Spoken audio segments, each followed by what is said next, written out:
La mutation de l'homme moderne. Alors l'homme est-il un être déraciné, en perdition, peut-être même un peu cynique, qui n'obéit qu'à ses seuls désirs aujourd'hui? Y a-t-il un espoir pour vous? Je vais faire appel à mon grand frère Teilhard.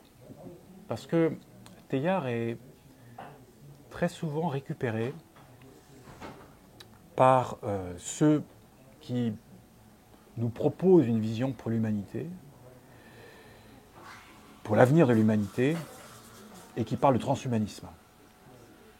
Au fond, l'homme va tellement mal, semble-t-il dire, que la solution, c'est de l'extraire de son humanité, de son corps en particulier, et puis de le modifier tellement bien, de le perfectionner de manière extraordinaire, voire même peut-être d'aspirer son âme, sa conscience, et de la réintroduire dans des systèmes beaucoup plus parfaits, électroniques, informatiques et autres. Et en réalité, l'avenir qu'il nous propose est pas nécessairement un transhumanisme, c'est ce que va dire Teilhard, mais un ex-humanisme.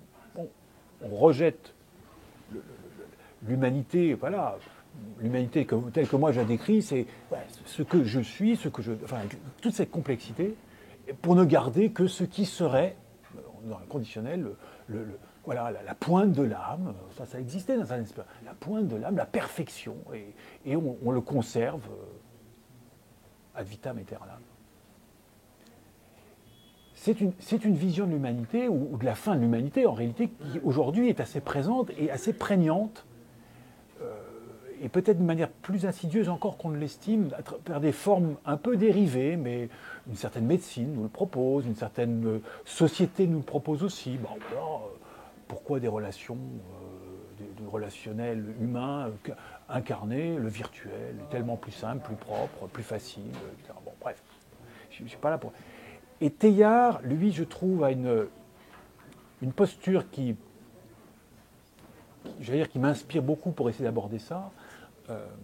Quand il parle de transhumain, il en parle avant même qu'on invente le mot transhumanisme, et dans cette espèce de nébuleuse aujourd'hui transhumaniste, il en parle comme quelque chose qui nécessairement d'abord traverse l'humain. Il en parle à propos d'un contexte tout à fait différent, en disant la paix n'est pas l'opposition de la guerre, mais il faut traverser la guerre pour arriver à la paix. Donc il veut dire par là que tant que nous n'avons pas éprouvé, accepté l'humain dans tout ce qu'il est, dans tout ce que nous sommes, nous ne pouvons pas émerger dans un état futur. C'est une leçon un peu dure à reprendre, parce que ça veut dire que je n'ai pas à écarter ce qui me dérange, je dois l'accepter et l'éprouver entièrement. Et ça, c'est pour moi un des enseignements les plus beaux de Teilhard, parce qu'il le répète sous différentes formes. Là, je l'applique à l'humain. Il va dire, comme il dit, il critique la position chrétienne, il se dit la vie est impure, il faut l'éviter. On voit bien ce que ça signifiait dans cette première moitié du XXe siècle. Mais il dit mais non, la vie, évidemment, la vie est de la boue, la vie est boueuse, elle est terreuse. Et c'est un ancien des tranchées qui en parle. Mais c'est de la boue à purifier. Il faut s'y plonger courageusement.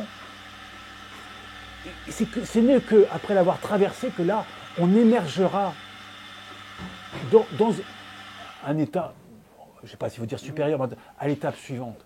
Et on ne peut pas éviter cela. Et je trouve, en tout cas j'adhère à cette chose-là. J'aime bien, il y a un texte que je relis assez souvent, qui est un texte qui est une espèce d'homélie qu'il a prononcée le 1er janvier 1932. Il est dans la Croisière jaune. Il célèbre la messe du 1er janvier devant les espèces de brigands qui constituent les membres de la Croisière jaune. Il faut voir les photos, c'est extraordinaire. Il leur fait un petit sermon extraordinaire. Et voilà. On est en train d'entamer une nouvelle étape, une nouvelle année. Bon. Puis les circonstances, la croisière, enfin, je veux dire, tout la scène ou la mise en scène est parfaite. Et c'est, voilà, comment je peux prendre conscience de la place, nous prenons conscience de la place que nous occupons au sein de l'univers, et nous devons faire ce que nous devons faire. Je n'échappe pas à ma condition humaine, je m'y immerge, et c'est seulement en la traversant que je peux arriver au but. Pour moi, c'est pas le secret, c'est simplement le chemin à suivre. Merci beaucoup. Il reste un voyage, une lecture